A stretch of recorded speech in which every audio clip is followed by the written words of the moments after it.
Améliorer l'offre de formation dans les lycées techniques et agricoles du Bénin afin de les adapter au marché de l'emploi. C'est la vision du projet OKP Bénin.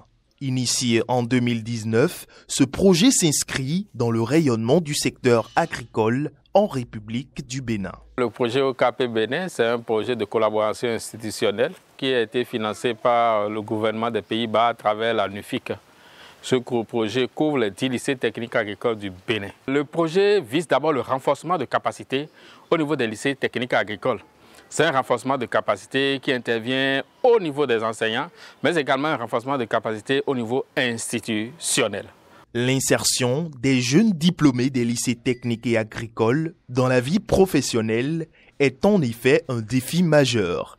Pour relever ce défi, le projet a effectué en amont une étude du marché de l'emploi. Aujourd'hui, on est dans un système où c'est le marché qui détermine l'employabilité. Donc, on a essayé de regarder est-ce que ce qui se fait actuellement est en accord avec le marché du travail. Parce qu'il ne serait pas intéressant d'avoir des jeunes diplômés qui sortent, mais qui par la suite n'ont rien à faire. Donc le projet a d'abord travaillé à identifier quels sont les besoins du marché du travail pour un certain nombre de chaînes de valeur.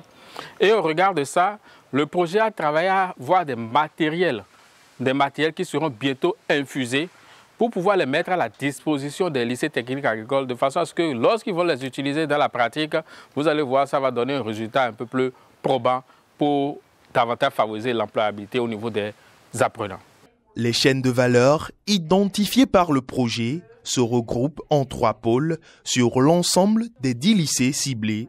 Chaque pôle a des CVA en fonction du pôle de développement agricole des zones agroécologiques dans lesquelles chaque lycée se trouve.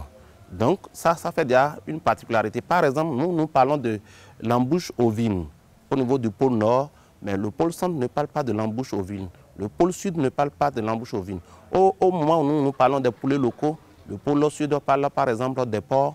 Au moment où nous parlons de la production du soja, le pôle sud parle des cultures maraîchères. Donc il y a déjà cette différence. Et en fonction de cette différence, l'investissement CVA diffère. Le projet OKP Bénin décompte aujourd'hui plus de 80 enseignants des LTA formés sur une diversité de thématiques grâce à la synergie de plusieurs acteurs et partenaires dans l'implémentation de l'ensemble de ces activités. Il y a le consortium néerlandais constitué de KIT, l'Institut Royal des Tropiques, de ICRA, de World&Dad, de WCDI, qui est le coordonnateur au niveau néerlandais. Maintenant, au niveau béninois, il y a les 10 lycées techniques agricoles, vous voyez, mais il y a également des représentants au niveau des 3 universités. Nous avons fait du renforcement des capacités des enseignants qui travaillent dans ce lycée technique agricole pour qu'ils acquièrent de nouvelles techniques pédagogiques plus actives, plus pratiques et qui motivent plus les apprenants à s'engager dans leur apprentissage. Et on a aussi renforcé leurs capacités pour qu'ils puissent revoir les curriculums et donc voir dans quelle mesure ils peuvent intégrer des éléments plus pratiques au sein du curriculum entièrement. À ce sujet, il faut reconnaître qu'il y a eu des formations présentielles, mais également il y a eu des formations à distance. Des formations qui ont eu rapport à comment est-ce qu'on pourrait booster l'éducation. Il y a eu des formations sur le genre, donc un certain nombre de formations pour davantage renforcer les capacités des enseignants. Le projet a essayé de faire un lien entre les lycées, les universités et le monde professionnel. On a créé un partenariat et ce que moi j'ai fait avec les enseignants, c'est d'amener les informations qui sortent du monde professionnel dans les séquences de classe. Donc je leur ai donné une méthodologie sur voilà, comment amener ces défis professionnels que les professionnels rencontrent dans le monde du travail et des situations réelles qu'ils rencontrent, comment on peut les amener dans la classe.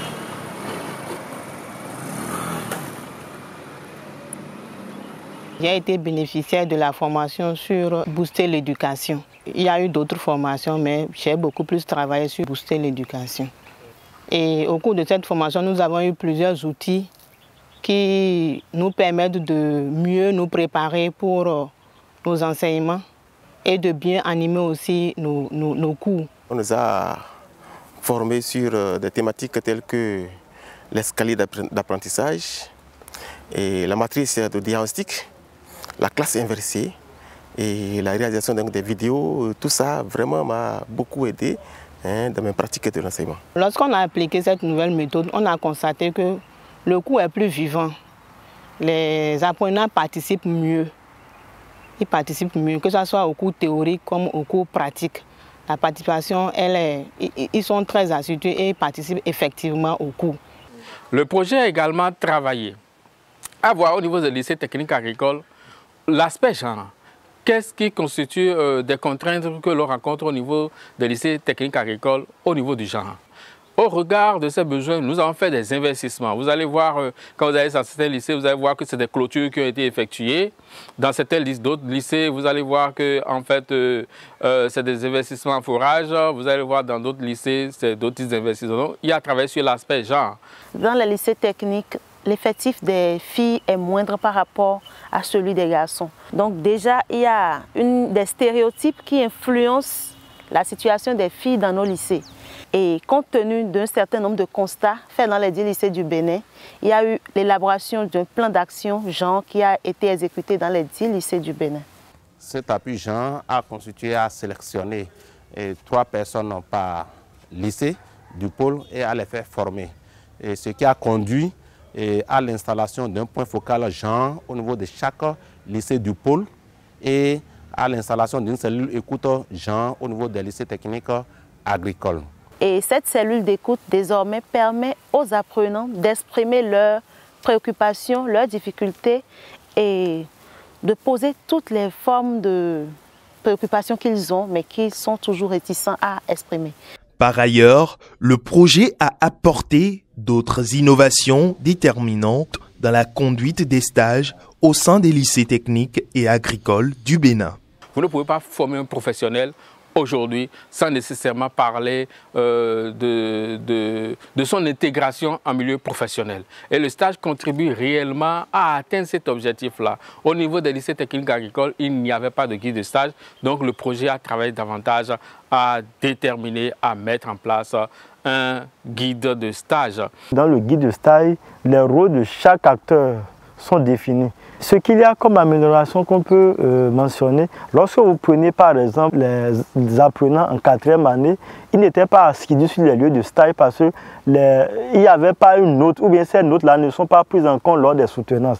Aujourd'hui, nous avons mis dans le guide de stage que lorsque l'élève ou bien l'apprenant en 4e année ne présente pas une attestation délivrée par l'entreprise sur le lieu de stage, il a beau soutenu, il ne pourra pas vraiment parachever, disons, voilà, sa formation au lycée agricole. Lorsque les stagiaires vont également sur les lieux de stage, ce que les entreprises constatent au niveau de ces stagiaires-là, elles reversent ça également au lycée agricole pour que les lycées agricoles puissent améliorer en fait leurs offres de formation. La thématique de l'entrepreneuriat est aussi au cœur des diverses formations reçues par les enseignants. Nous faisons l'expertise de façon permanente pour accompagner les hommes d'affaires, le tissu économique à être plus performants à travers donc, le coaching, à travers des formations. Et donc nous avons fait des formations au profit de ces professeurs. La première que j'ai animée, c'est une formation sur la démarche du coaching entrepreneurial. Cette formation de façon précise a changé quelque chose. Et il y a un exemple concret d'un professeur de Pataba, il s'appelle Samuel, qui a en même temps créé une dynamique entrepreneuriale sur le terrain. J'ai bénéficié beaucoup de formations en OKP, mais ma première formation a réveillé en moi un petit génie. Lors de cette formation, on nous a appris comment coacher les élèves. Et à partir de cette formation, dans mon lycée, j'ai essayé de créer un réseau des entrepreneurs. Et au nombre des résultats, nous avons des jeunes entrepreneurs à travers notre réseau engagés, c'est-à-dire déjà au lycée, commencent déjà à créer leurs entreprises, leurs micro-entreprises et gèrent très bien. Ici, je produis la carotte, la laitue, le chou, la grande morelle, l'amarante Et aussi, les autres légumes feuilles, l'impact du réseau est tellement positif dans mon travail. Par exemple, j'ai commencé par lever juste ça, ça vaut déjà. Voilà que moi ici à Bonne Terre. C'est par l'intermédiaire de mes collègues qui sont là-bas. Ensemble, on cherche le marché. Et pour chercher le marché, c'est dans le réseau, j'ai appris comment il faut se comporter, comment il ne faut pas avoir honte, comment il faut faire au marché pour trouver les clients. Dans l'atteinte de ces objectifs, le projet a su mettre en place une interaction entre les LTA et les universités du Bénin. Les universités ont aussi beaucoup de connaissances sur, je dirais, des nouvelles technologies en matière de transformation, de production. Et nous avons mis les deux institutions un peu plus en collaboration autour de ce que nous appelons les fiches techniques, où d'un côté, les chercheurs de l'université apportent toute l'information connue sur comment améliorer la production, et de l'autre côté, que les lycées techniques agricoles et surtout les futurs entrepreneurs disent aussi sous quelle forme et quelle information dont ils ont surtout besoin. Cette collaboration avec les universités au niveau des LTA n'existait pas. C'est des collaborations qui étaient uniques, mais aujourd'hui, au niveau institutionnel, cette collaboration existe pour permettre de travailler correctement. Afin d'intégrer efficacement ces innovations dans les curricula de formation, un processus d'infusion est en cours. Des stratégies de revisitation du programme ont été développées et des ateliers ont été tenus pour voir dans quelle mesure insérer ces pratiques dans le programme sans toutefois modifier le programme. L'État lui-même est en plein dans ce travail-là parce que quand vous voyez la vision du chef de l'État aujourd'hui, c'est de revoir un peu les choses, c'est de pouvoir connecter davantage ceux qui sortent des lycées, le monde professionnel avec le monde du travail. Donc comme je l'ai dit, ce projet s'inscrit dans cette perspective. Avec ces résultats engrangés, le défi reste la pérennisation des acquis du projet. Il y a eu une culture d'échange d'expériences qui s'est mise en place